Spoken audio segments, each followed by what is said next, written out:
토레스 투명 코팅 시공 후 모습 보겠습니다. 여기 홀 속에는 투명 코팅제와 이너왁스용해서 안쪽 시공이 되었습니다.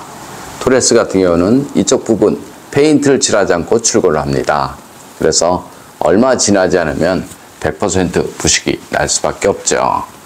여기는 타이어 있는 부분인데요. 여기는 페인트 칠했죠. 이런 부분은 페인트를 칠하지 않았습니다. 그래서 페인트 쪽에 문제가 생겨버리면 녹이 나는 것은 너무 당연한 현상이다. 저는 이렇게 봅니다. 여기는 앞바퀴 휠하우스 있는 부분이고요.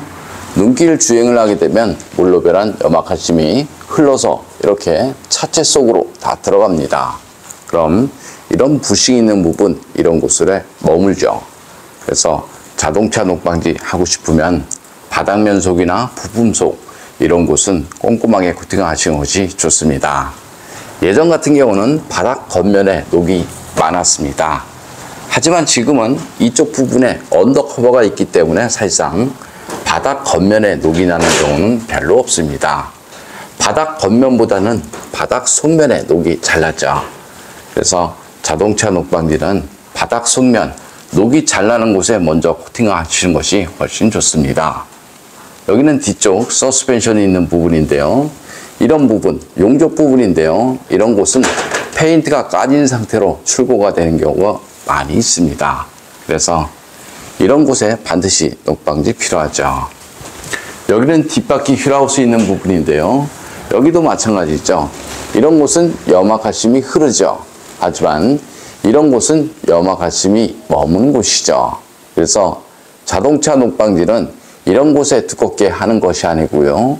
물이 머물 수 있는 작은 틈새, 볼트나 너트 이런 부분에 꼼꼼하게 코팅을 하시는 것이 자동차 녹방지에는 훨씬 좋습니다. 코팅 나라 보증에 대해서 설명드리면요. 주행 중 사고나 부품 교환, 바닥 긁힘 이런 것들이 발생이 되어도 10년 동안은 무조건 무상 시공되니까요. 코팅 나라 보증에 대해서도 걱정 안 하셔도 됩니다. 좀 더 자세한 내용은 네이버에 코팅 나라 검색을 하면 제 블로그가 있습니다. 토레스 엔진 코팅 시공 후 모습 보겠습니다. 앞쪽 플라스틱 부분 코팅하게 되면 먼지 부착률이 적어서 엔진룸이 깔끔하죠. 엔진룸 코팅의 장점은 엔진룸 안에 습기, 먼지, 염화칼슘에 의한 정기적인 트러블 이런 것들을 방지할 수 있습니다. 코팅제가 건조가 되고 나면 커넥터, 센서 잘 빠지고요. 무상 수리받는데 지장 없으니까 걱정 안 하셔도 됩니다. 염화칼슘 사용량이 많은 지역에서는 엔진룸 안쪽으로 염화칼슘 가루가 유입이 되는 경우 많이 있고요. 세브레볼트 전기 차량을 보면 엔진룸 절연 코팅이 시공이 돼서 나오죠.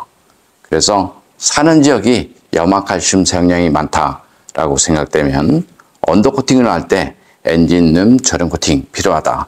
저는 이렇게 봅니다.